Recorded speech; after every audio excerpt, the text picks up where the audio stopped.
Welcome to Navya library Navya classes. तो हम लोग पिछला वीडियो में 321 तक पढ़ लिए थे, ठीक है। आज हम लोग 322 नंबर क्वेश्चन में चलते हैं, ठीक है। पहला क्वेश्चन में चलते हैं कि राष्ट्रपति निम्नलिखित में से किस कोष से किसी अप्रत्यक्ष खर्च के लिए धन दे सकते हैं। तो ये इसका होगा आकस्मिक निधि। 332 का हो 323 का होगा जब राष्ट्रपति तथा उपराष्ट्रपति के पद पर कोई भी कार्यरत ना हो तब उसके रिक्त स्थान पर राष्ट्रपति के रूप में कौन कार्यरत होगा। तो ये आपका होगा भारत के मुख्य न्यायाधीश है। भारत के राष्ट्रपति होते हैं, देश के प्रमुख होते हैं। भारतीय संविधान के अनुसार आपात स्थिति घोषित करने का अधिकार किसको होता है, तो राष्ट्रपति को होता है। निम्नलिखित में से कौन भारत के उपराष्ट्रपति को पद और गोपनीय की शपथ दिलाता है, तो वो आपका हो जाएगा सी नंबर राष्ट्रपति। प्रधानमंत्री के अतिरिक्त केंद्रीय मंत्रिमंडल के अन्य मंत्रियों की नियुक्ति निम्नलिखित में से कौन करता है, तो यह होगा राष्ट्रपति। भारत के उपराष्ट्रपति राज्यसभा के पदेनाध्यक्ष भी होते हैं। भारत के राष्ट्रपति पद पर निर्वाचित होने की न्यूनतम आयु सीमा क्या होती है, तो न्यूनतम आयु सीमा 35 वर्ष होती है। इनमें से कौन संसद का एक हिस्सा है लेकिन दोनों सदनों में से किसी का सदस्य नहीं है, तो ये होगा भारत के राष्ट्रपति। राष्ट्रपति अपना इस्तीफा किससे संबोधित कर देता है, तो ये होता है उपाध्यक्ष। निम्नलिखित में से किसने सबसे कम समय के लिए भारत के राष्ट्रपति के रूप में कार्यरत था, तो डी नंबर होगा डॉक्टर जाकिर हुसैन।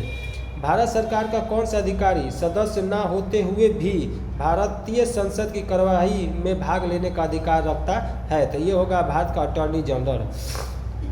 भारत के राष्ट्रपति किसकी सलाह पर किसी राज्य के राज्यपाल की नियुक्ति करते हैं, तो ये होगा भारत के प्रधानमंत्री। निम्नलिखित में से कौन भारत के राष्ट्रपति के रूप में निर्विरोध चुने गए थे, तो ये होगा नीलम संजीव रेड्डी, ठीक है। राज्यसभा के सदस्य के लिए न्यूनतम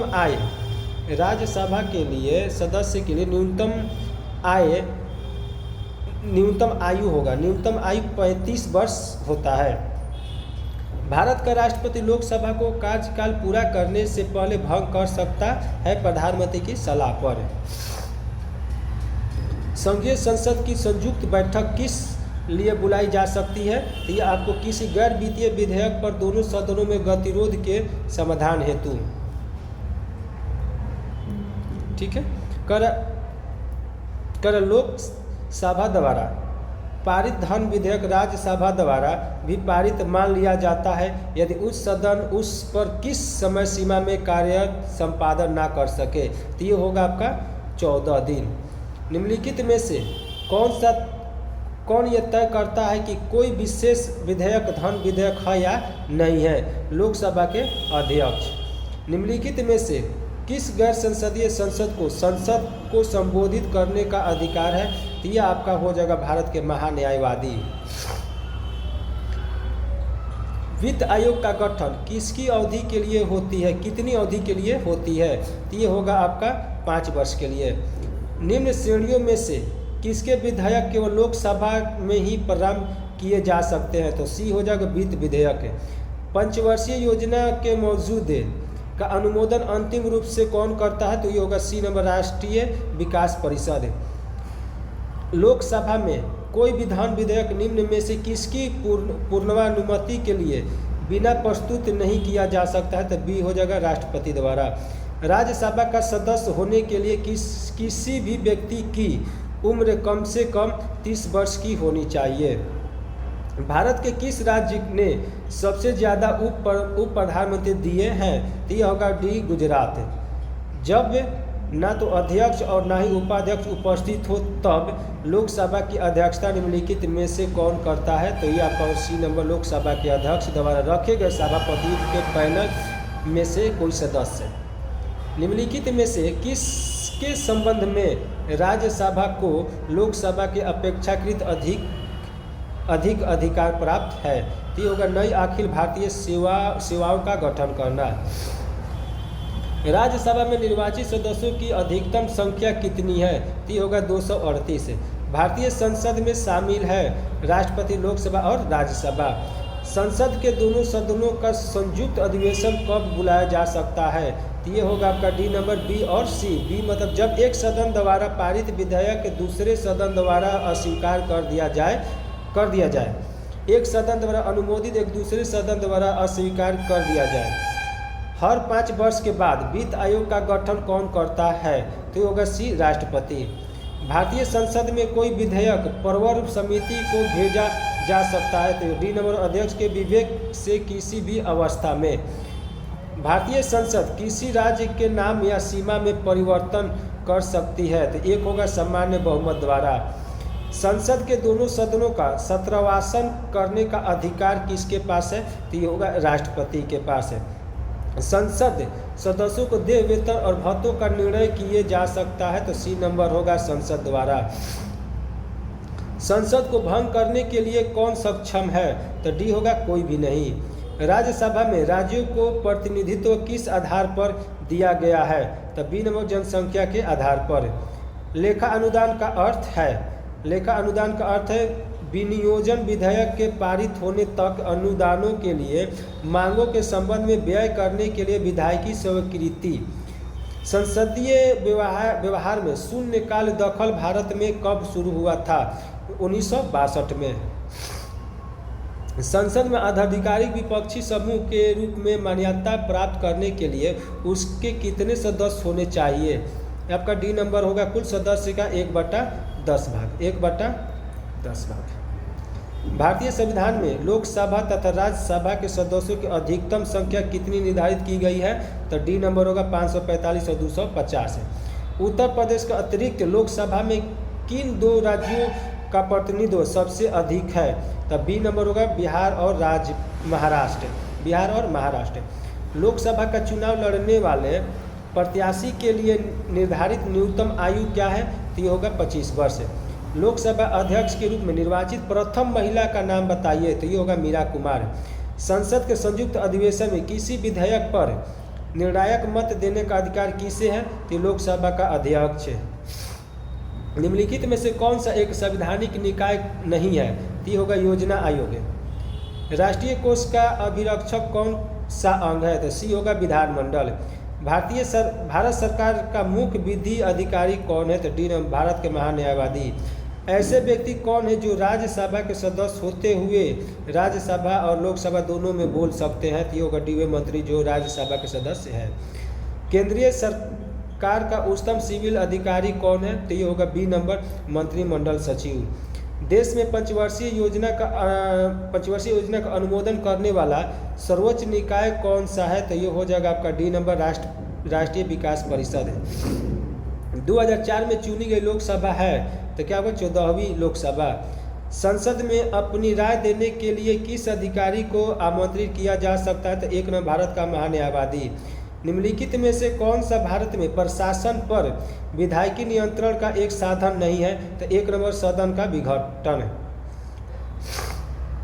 भारत का योजना आयोग है डी नंबर, एक असांख्यिकी निकाय। प्राक्कलन समिति के सदस्य केवल लोकसभा से चुने जाते हैं। लोकसभा के चुनावों के लिए पात्र होने के लिए न्यूनतम उम्र क्या है? तो न्यूनतम उम्र आपका होगा 25 वर्ष है। किसी विधानमंडल के किसी सदस्य द्वारा प्रस्तुत प्रस्ताव को जनमहत्व का अभिलंब मामला मानते हुए जो चर्चा की जाती है उसे क्या कहते हैं? तो स्थगन प्रस्ताव। लोकसभा के अध्यक्ष का चुनाव किया जाता है तो क्या है? लोकसभा के सदस्यों द्वारा। लोकसभा अथवा विधानसभा के किसी चुनाव प्रत्याशी की जमानत राशि कब जब्त कर ली जाती है? तो हो जाएगा जब वह कुल मतदान के 16 मत प्राप्त नहीं कर पाता, 1/6 भाग है, प्राप्त नहीं कर पाता है।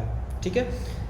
भारत में किसकी स्वीकृति के बिना कोई भी सरकारी खर्चा नहीं किया जा सकता है? तो एक नंबर, संसद है। कौन सा आयोग संवैधानिक उपबंधों द्वारा स्थापित नहीं है? तो होगा योजना आयोग। संघ लोक सेवा आयोग के सदस्यों के पद का कार्यकाल होता है 5 वर्ष या 60 वर्ष की आयु प्राप्त करने तक।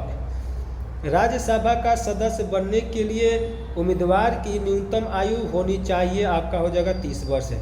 हमारे संविधान में आर्थिक आयोजन शामिल है, तो तो यह समवर्ती सूची में। लोकसभा के निर्वाचन सदस्यों की अधिकतम संख्या कितनी है? तो 550 है।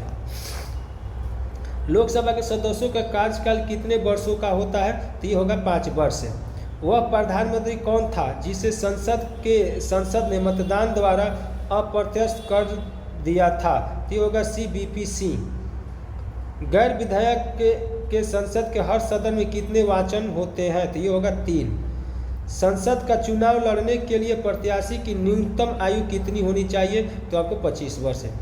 1 वर्ष तक राजस्व एकत्र करने का प्रस्ताव सरकार के विधायक द्वारा करती है, तो ये होगा वित्त विधायक है। संसद के दोनों सदनों की संयुक्त बैठक को भेजा गया है, विधायक का पारित होना होता है, ये हो जाएगा उपस्थित सदस्यों का साधारण बहुमत से। संसद के किसी भी सदन के 2 सत्रों के बीच अंतराल किसके अधिकार नहीं होता है? तो होना चाहिए, तभी 6 महीने।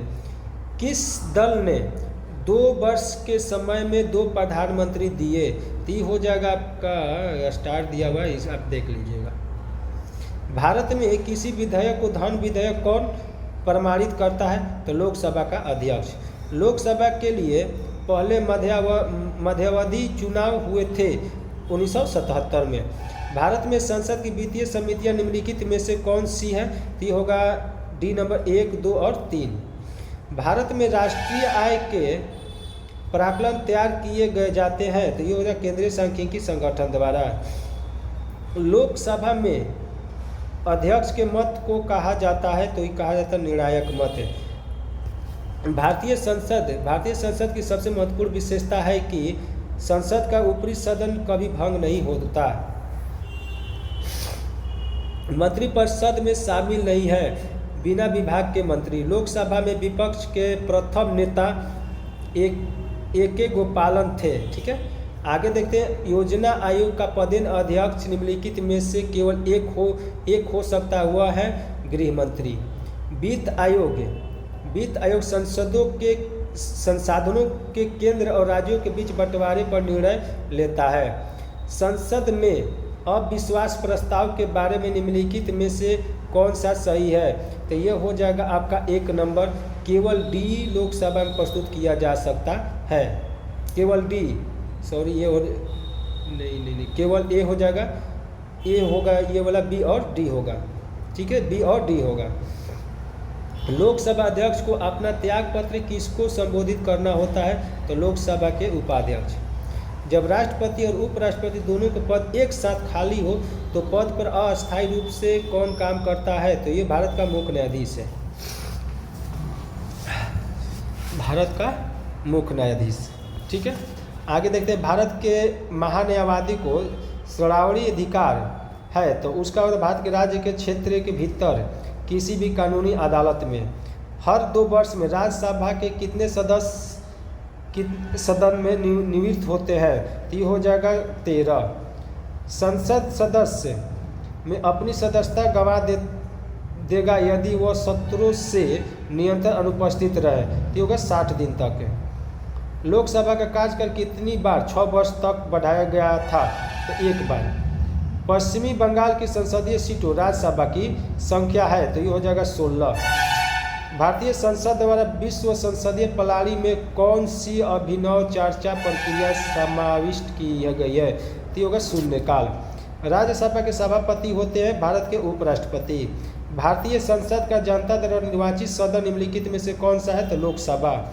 वित्त आयोग का कार्यकाल है 5 वर्ष। भारत का योजना आयोग किस वर्ष में स्थापित हुआ था? तो ये हो जाएगा 1950 में। नियुक्त में से एक कार्यपालिका का अंग चयन करें, तो होगा उप निरीक्षक पुलिस। राष्ट्रीय विकास परिषद में कौन शामिल होते हैं? तो B नंबर सभी राज्यों के मुख्यमंत्री। भारतीय संसद के दोनों सदनों के संयुक्त अधिवेशन का सभापतित्व तो कौन करता है? तो ये होगा C नंबर लोकसभा के अध्यक्ष। वित्त आयोग क्या है? तो वित्त आयोग पंचवर्षीय निकाय। भारतीय संघ राज्य क्षेत्र के दैनिक प्रशासन किसके द्वारा परिचालित होता है? तो D नंबर उपराज्यपाल। आगे चलते हम लोग 425 नंबर क्वेश्चन में। 425 को किसी विशेष दिन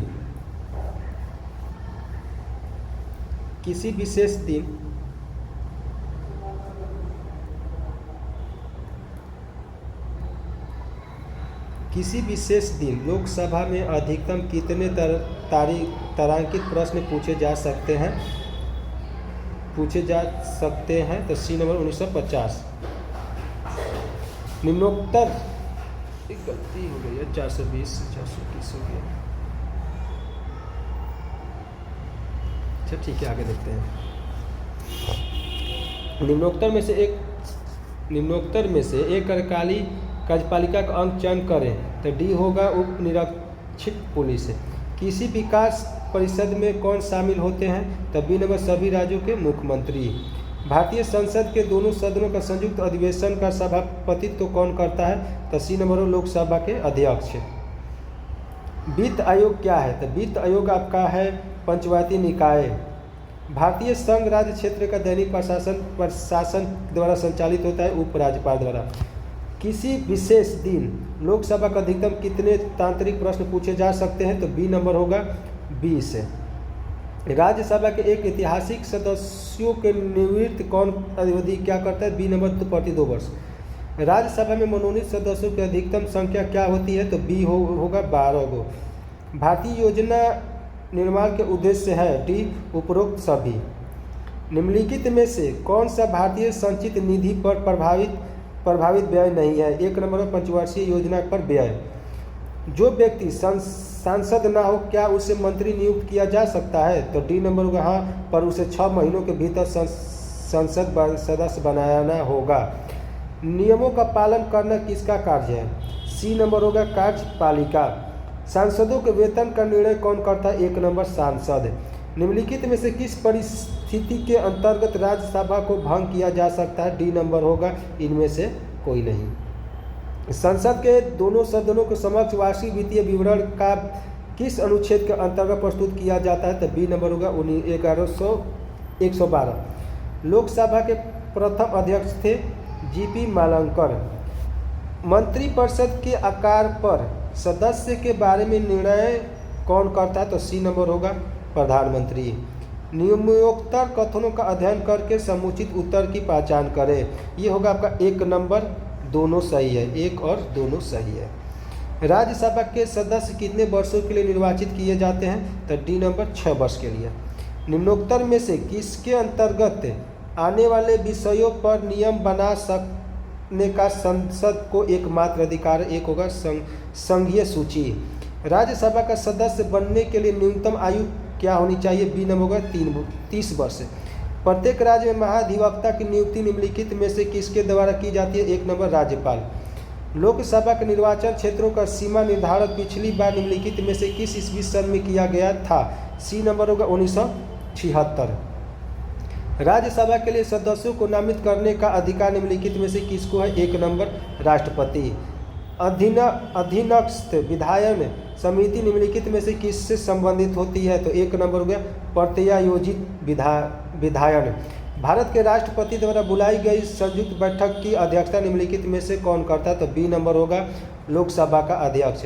राज्यसभा द्वारा लोकसभा को धन विधेयक कितने समय में लौटा दिए जाने चाहिए? सी नंबर होगा 14 दिन। निम्नलिखित में से किसमें राज्यसभा की कोई भूमिका नहीं होती है? तो हो जाएगा आपका बी नंबर अध्यक्ष स्पीकर के निर्वाचन में।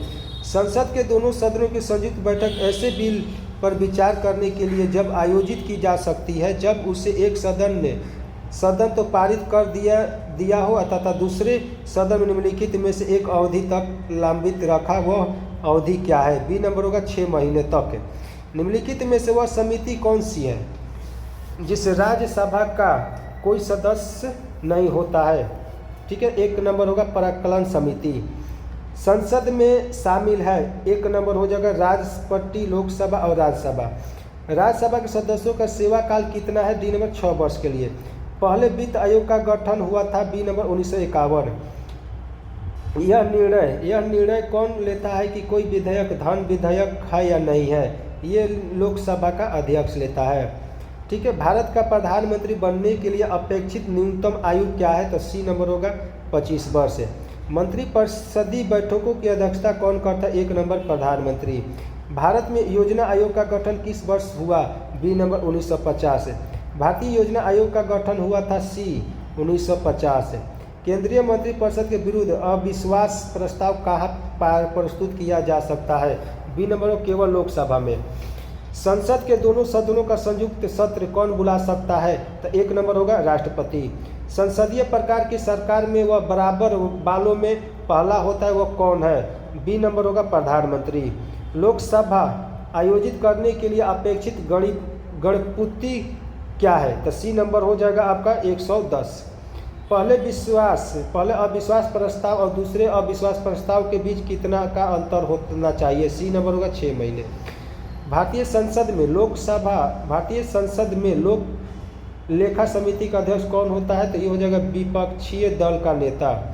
भारत में निम्नलिखित में से किस पर किए गए खर्चे के लिए हर वर्ष बजटीय अनुमोदन लेने का जरूरत नहीं होती है? तो बी नंबर होगा प्राकृतिक संकट। निम्नलिखित में कौन सी नियुक्ति भारत के राष्ट्रपति के अधिकार में नहीं है? तो ये हो जाएगा डी नंबर लोकसभा का अध्यक्ष। राज्यसभा के सदस्यों का चुनाव कितनी अवधि के लिए जाता है? तो सी नंबर 6 वर्ष। संसद की किस वित्तीय समिति में राज्यसभा का कोई प्रतिनिधित्व नहीं होता है? बी नंबर हो जाएगा प्राक्कलन समिति। अप्रत्याशित व्यय संसद के पूर्व अनुमोदन के बिना किस निधि से किया जा सकता है? बी नंबर होगा भारत की आकस्मिक निधि। निम्नलिखित में से कौन सा प्रशासन पर विधायी नियंत्रण के अंतर्गत नहीं आता है? सी नंबर होगा बजट सत्र। वित्त आयोग के अध्यक्ष के लिए जरूरी है कि वह सार्वजनिक मामलों में अनुभव वाला व्यक्ति हो। संसदीय प्रकार की सरकार की एक प्रमुख विशेषता है। डी नंबर संसद के प्रति मंत्रिपरिषद का सामूहिक उत्तरदायित्व। हाउस ऑफ द पीपल को लोकसभा का नाम किस वर्ष दिया गया था? एक नंबर 1954। मंत्रिपरिषद सामूहिक रूप से उत्तरदायी है। सी नंबर होगा लोकसभा के प्रति। संसद के कितने माध्यम से सार्वजनिक व्यय पर नियंत्रण रखता है? तो ये हो जाएगा बी नंबर आपका नियंत्रण महालेखा परीक्षण। राष्ट्रीय एकता परिषद AIC का अध्यक्ष कौन है? तो एक नंबर है प्रधानमंत्री। निम्नलिखित में से कौन सा प्रस्ताव संघीय बजट के संबंधित है? तो सी नंबर होगा कटौती। भारत के प्रधानमंत्री मंत्रियों का निम्नलिखित में से कौन सा काला अनुक्रम सही है? सी नंबर होगा आपका 2, 1, 3, 4। 2 मतलब जवाहरलाल नेहरू, इंदिरा गांधी, मोरारजी देसाई और 4 होगा चरण सी। राज्यसभा के सदस्य का निर्वाचन कितनी अवधि के लिए होता है? तो सी नंबर होगा 5 वर्ष के लिए। योजना आयोग का अध्यक्ष होता है बी नंबर प्रधानमंत्री। संघीय सरकार में मंत्री इनके प्रसाद के दौरान कार्यकाल में कार्यभार ग्रहण करते हैं, ये हो जाएगा राष्ट्रपति। निम्नलिखित में से कौन सी समिति संसद की अस्थायी समिति नहीं है? तो ये हो जाएगा वित्तीय मंत्रालय की परामर्शदात्री समिति। लोकसभा के सदस्यों के चुनाव निम्नलिखित में से किस विधि को प्रयोग किया जा सकता है? ये होगा अनुपातिक प्रतिनिधित्व। नहीं गलती होगी, सॉरी ये नहीं होगा, ये होगा भूभागीय प्रतिनिधित्व। निम्नलिखित में से कौन भारत में कानूनों को बनाता है? तो होगा राष्ट्रपति और संसद के 2 सदन। भारत सरकार का प्रथम विधि अधिकारी कौन है? तो ये हो जाएगा सी भारत का महान्यायवादी। केंद्रीय सरकार किसकी सिफारिश के आधार पर भारत के समेकित निधि से राज्यों की सहायता अनुदान देती है? तो ये हो जाएगा सी नंबर वित्त आयोग। भारत में सरकार का संसदीय प्रणाली इसलिए है क्योंकि लोकसभा में मंत्रिपरिषद उत्तरदायी है। संसद के विधेयकों के बारे में राष्ट्रपति किस प्रकार के निषेधाधिकार का प्रयोग कर सकता है? तो बी नंबर होगा JB। राज्यसभा के पीठासीन अधिकारी कौन है? तो ये हो जाएगा एक नंबर भारत का उपराष्ट्रपति। प्राक्कलन समिति में कहाँ के सदस्य समिति किए जाते हैं? तो बी नंबर होगा लोकसभा। लोकसभा के अध्यक्ष का चयन किसके द्वारा किया जाता है? तो सी नंबर होगा लोकसभा के सभी सदस्य। प्राक्कलन समिति में कौन समिति किए जाते हैं? एक नंबर लोकसभा से 30 है। निम्नलिखित में से कौन सी मध्य समवर्ती सूची के अंतर्गत आती है? एक नंबर मजदूर संघ। किस अवधि के दौरान केंद्र सरकार के कर्मचारियों का वेतन कम किया जा सकता है? सी नंबर होगा वित्तीय आपातकाल। कोई विधेयक धन विधेयक है या नहीं, यह निर्णय किसके द्वारा किया जाएगा? डी नंबर लोकसभा अध्यक्ष स्पीकर। संसद के दोनों सदनों के संयुक्त अधिवेशन का सभापतित्व कौन करता है? तो सी नंबर लोकसभा का अध्यक्ष। केंद्रीय मंत्रिमंडल सदस्य का पद निम्नलिखित में से किसको मिलता है? डी नंबर होगा योजना आयोग का उपाध्यक्ष। लोक सेवा समिति के बेसिक मूल अधिकार क्या है? ठीक है, तो ये हो जाएगा एक नंबर संविधान निकायों, ट्रेंडिंग और विनिर्माण स्कीमों एवं परियोजनाओं के आय व्यय को दर्शाने वाले लेखा विवरणों की जांच करना। वो कौन निर्णय करता है कि अमुक विधायक धन विधायक है? ये हो जाएगा आपका बी नंबर लोकसभा अध्यक्ष। मौलिक अधिकारों पर यथोचित प्रतिनिधित्व कौन लगा सकता है? तो बी नंबर होगा संसद। संसद की लोक सेवा समिति का अध्यक्ष नियुक्त किया जाता है, तो एक नंबर होगा लोकसभा के अध्यक्ष द्वारा। प्रत्येक 6 महीने में संसद की स्वीकृति लेकर राष्ट्रपति शासन अधिनियम कितने समय के लिए बढ़ाया जा सकता है? ये होगा 3 साल के लिए। ठीक है, तो आज हम लोग 501 तक पहुंच गए हैं। धीरे धीरे डेली 100, 150, 200 क्वेश्चन करते करते हम लोग 11,000 क्वेश्चन करेंगे और इसके लिए सारे इंपॉर्टेंट क्वेश्चन है जो कि सारे एग्जाम से में पूछे जाते हैं। और इस टाइप से आप चाहते हैं कि सारे वीडियो आपको रेगुलर वाइज मिलते रहे, तो इसके लिए आपको चैनल को सब्सक्राइब करना पड़ेगा और बेल आइकन को दबा देंगे ताकि आपको नोटिफिकेशन आपको मिलते रहेगा। और इसी तरह से हम लोग डेली अभी चल रहे हैं, अभी हम लोग चल रहे हैं पॉलिटी, अभी हम लोग का भी पॉलिटी चल रहा है। इसी तरह से धीरे धीरे करके हम लोग सारे विषय को देखेंगे। चलिए ठीक है, इसके आगे हम 502 से कल स्टार्ट करेंगे। तब तक के लिए बेस्ट ऑफ लक। आप लोग पढ़िए, बढ़िया से पढ़िए और अच्छे से पढ़िए। चलिए ठीक है, थैंक यू।